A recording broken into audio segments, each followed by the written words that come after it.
I was a child, I used to sit in my mother's public house in Irvinstown in the main street, the Cruiskin Lawn, and I used to hear the customers coming in and talking about the old camp.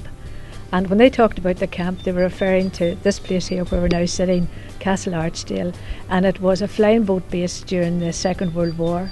And I used to hear these marvellous stories, and I was only a youngster, and I thought, wouldn't it be great if we could get all that recorded and just, be able to pass it on down.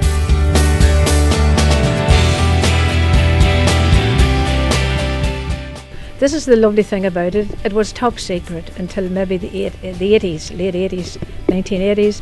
And when we started researching, we realised that, yes, it did play a big part. The flying boats went out from here, the Catalinas and the Sunderlands, went out to the mid-Atlantic, and they had got special permission from the southern government because, of course, Éire was neutral during that period, and they were allowed to fly over Donegal, which meant they were leaving here, the shores of Lough Erne, flying down to Beleek, going over Ballyshannon, over Bundoran and out into the mid-Atlantic looking for the U-boats which were attacking the convoys coming from America and Canada.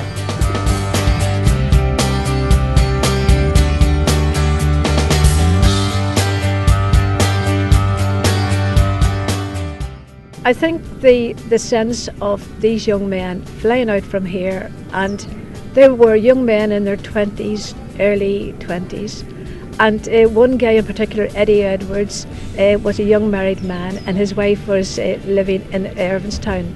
And when he came back from a long patrol, he used to, instead of coming immediately landing on the lake, he used to fly over Irvinstown, come down low, flap his wings, and his wife Connie knew, thank goodness, he was back safe.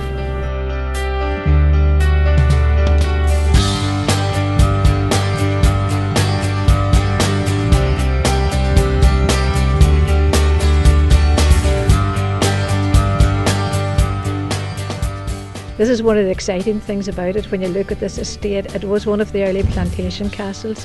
John Archdale was the man who came over here in 1614, and the old castle is where we call it now Old Castle Archdale.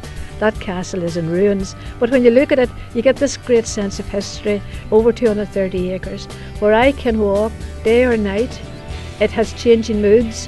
When I look out at this lovely lawn in front of me, so much of it is part of the Archdale family, but so much of it also is part of our heritage, because after all, we are lakeland people.